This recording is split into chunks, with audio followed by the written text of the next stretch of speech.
మదురాయిలో court 9 మంది పోలీసులకు మరణశిక్ష విధించింది. ఒక చిన్న తప్పు, ఒక తండ్రి కొడుకు వాళ్ళ షాప్ టైం క్లోజ్ చేయాల్సిన దానికంటే కొంచెం ఆలస్యంగా మూశారు. పోలీసులు వచ్చారు, స్టేషన్కి రండి అని అన్నారు. ఆ క్షణంలో వాళ్ళకి తెలియదు అది వాళ్ళ జీవితంలో చివరి రాత్రి అవుతుందని. 48 గంటలు ఒకే స్టేషన్లో ఉన్నారు. ఎవ్వరూ ఊహించలేని విధంగా హింసను అనుభవించారు. అంత క్రూరంగా పోలీసులు ఏం చేసుంటారు? ఎందుకు వాళ్ళు బయటికి సజీవంగా రాలేకపోయారు? ఇంకా షాకింగ్ విషయం ఏంటంటే, ఈ కేసులో 9 మంది పోలీసులకు కోర్టు డైరెక్ట్గా మరణశిక్ష విధించింది. పోలీస్ స్టేషన్లో నిజంగా ఏం జరిగింది, ఎందుకు కోర్టు దీన్ని రేరెస్ట్ ఆఫ్ రేర్ కేస్ అని చెప్పింది? ఇప్పుడు మీరు వినబోయేది కేవలం ఒక కథ కాదు, మన దేశాన్నే షాక్కి గురి చేసిన పచ్చి నిజం. ఈ కేసు చాలా ఇంట్రెస్టింగ్ ఉండబోతుంది. ఎవరూ స్కిప్ చేయకుండా లాస్ట్ వరకు చూడండి. Let's get in to the video.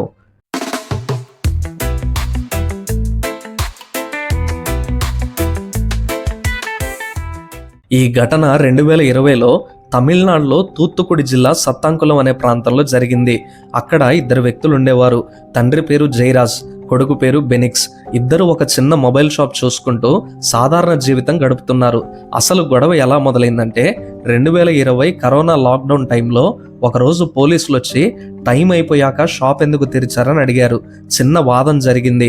ఆ తర్వాత వాళ్ళను పోలీసులు స్టేషన్కి తీసుకుని వెళ్ళారు. ఇక్కడి వరకు చూస్తే ఇది సాధారణ కేసులాగే కనిపిస్తుంది, కానీ అసలు హర్రర్ అక్కడి నుంచే మొదలైంది. జూన్ 19 రాత్రి స్టేషన్కి తీసుకుని వెళ్ళారు.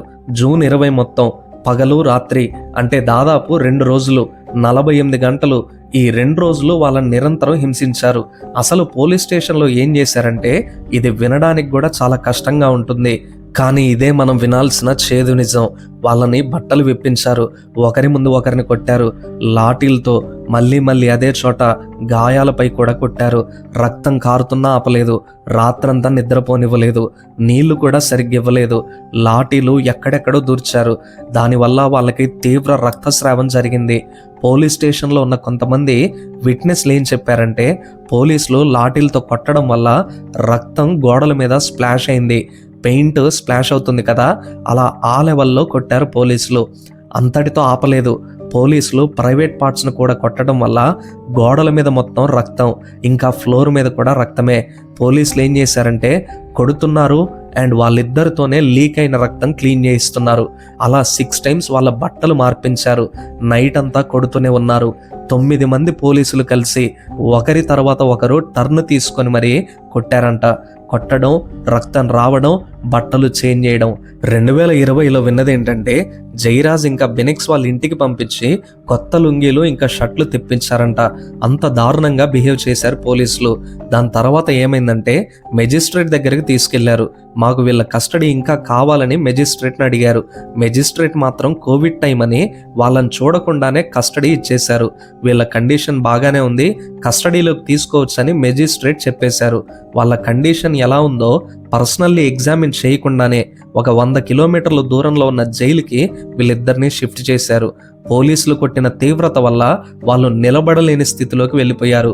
చివరికి వాళ్ళ శరీరాలు పూర్తిగా గాయాలతో నిండిపోయాయి. జూన్ 22న బెనిక్స్ చనిపోయాడు. కొద్ది గంటల తర్వాత జైరాజ్ కూడా చనిపోయాడు. ఇద్దరూ కూడా పోలీస్ హింస వల్ల వచ్చిన గాయాల కారణంగా ప్రాణాలు కోల్పోయారు. వీళ్ళు పోలీస్ స్టేషన్లో చనిపోయారన్న విషయం మీడియా ద్వారా బయటికి రాగానే దేశం మొత్తం షాక్ అయింది. సోషల్ మీడియా మొత్తం ఇదే న్యూస్ ట్రెండింగ్ అయింది. సెలబ్రిటీలు కూడా స్పందించారు. పోలీసుల అరాచకంపై పెద్ద చర్చ మొదలైంది. కొన్ని సంవత్సరాల విచారణ తర్వాత కోర్టు చాలా స్ట్రాంగ్గా చెప్పింది, ఇది ఒక క్రూరమైన నేరం, ఇది అధికార దుర్వినియోగం, ఇది రేరెస్ట్ ఆఫ్ రేర్ కేస్. అందుకే 2026లో మార్చి 23న కోర్టు వాళ్ళను దోషులుగా ప్రకటించింది. మరియు ఏప్రిల్ 6 అంటే నిన్న 9 మంది పోలీసులకు మరణశిక్ష విధించింది.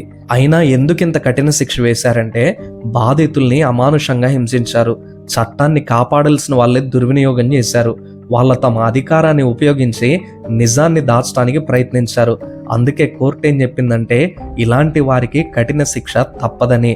ఇది నిజంగా భారతదేశంలో ఒక సంచలన తీర్పు అని చెప్పొచ్చు. ఇప్పుడు వాళ్ళ కుటుంబం కూడా చాలా ఎమోషనల్గా మీడియా ముందు రియాక్ట్ అయ్యారు. ఫైనల్గా మాకు న్యాయం జరిగింది, ఇంకెవ్వరికి కూడా ఇలాంటి బాధ ఏ ఇంట్లో రాకూడదని చెప్పారు.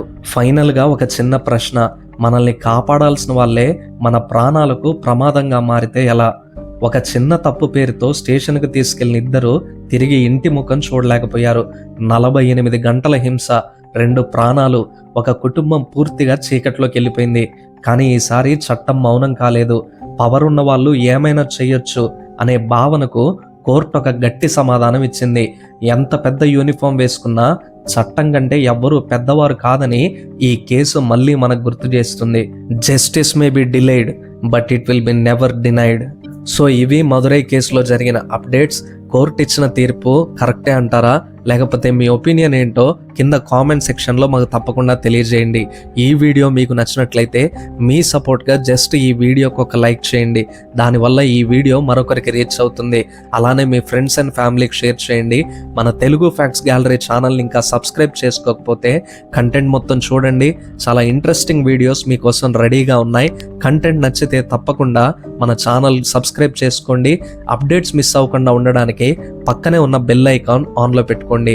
Thank you for watching. ఈ కుటుంబం ఎంతమందికి గుర్తున్నారు? కరోనా టైంలో మంత్రాల పేరుతో సొంత కూతుర్లే హత్య చేసిన తల్లిదండ్రులు. ఈ ఘటనతో 2 తెలుగు రాష్ట్రాలే కాదు, యావత్ భారతదేశం అంతా మదనపల్లి వైపు చూసింది. అసలు ఆ రోజు ఏం జరిగిందో తల్లిదండ్రులే సైకియాట్రిస్ట్ కౌన్సిలింగ్ లో బయట పెట్టిన షాకింగ్ విషయాలు మీ ముందు పెట్టబోతూ ఉన్నాం. 2021 జూన్ 24. అది కరోనా వల్ల ప్రజలందరూ ఇంట్లోనే లాక్ అయిపోయి బయటికి వెళ్ళలేని టైం. అలాంటి టైంలో పురుషోత్తం నాయుడు అనే వ్యక్తి తన కొలీగ్ అయిన జీపీ రాజు కాల్ చేసి భయంగా టెన్షన్గా మాట్లాడుతూ ఉంటారు. పురుషోత్తం నాయుడులో ఉన్న కంగారు గమనించిన జీపీ రాజు, ఏమైంది సార్, ఎందుకింత కంగారుగా మాట్లాడుతున్నారని అడిగినప్పుడు పురుషోత్తం నాయుడు ఇలా చెప్పాడు, నేను అండ్ నా వైఫ్ కలిసి నా 2 కూతుర్ని చంపేశాం. అది చంపేసినట్టు కాదు, రేపు మార్నింగ్కి మళ్ళీ తిరిగి వచ్చేస్తారు. కానీ ఇలా చేసిన తర్వాత కొంచెం భయంగా ఉందని చెప్తాడు. రాజు వెంటనే పోలీసులకి ఇన్ఫార్మ్ చేస్తారు. ఇది విని షాక్ అయిన పోలీస్ డిపార్ట్మెంట్ వెంటనే ఇంటికి వెళ్ళి డోర్ నాక్ చేస్తారు. ఎంత నాక్ చేసినా డోర్ మాత్రం ఓపెన్ చేయరు. బట్ సడన్లీ పురుషోత్తం నాయుడు యొక్క వైఫ్ పద్మజ డోర్ ఓపెన్ చేసి, ఇక్కడి నుండి వెళ్ళిపోండి, ఇంట్లో శివుడున్నాడు, ఒక ప్రత్యేకమైన స్పిరిచువల్ పూజ జరుగుతుంది, కావాలంటే రేపు రండి అని చెప్పి డోర్ క్లోజ్ చేసేస్తుంది. అసలు ఇంట్లో ఏం జరిగింది, ఏం పూజ గురించి మాట్లాడుతున్నారు, అండ్ ఇంట్లో శివుడు ఉండటం ఏంటి, వీటి ఆన్సర్స్ తెలుసుకోవాలంటే మనం ఈ స్టోరీని డీప్ డౌన్గా తెలుసుకోవాలి. ఈ వీడియో చాలా ఇంట్రెస్టింగ్ ఉంటుంది, కాబట్టి ఎవ్వరూ స్కిప్ చేయకుండా లాస్ట్ వరకు చూడండి. Let's get in to the video.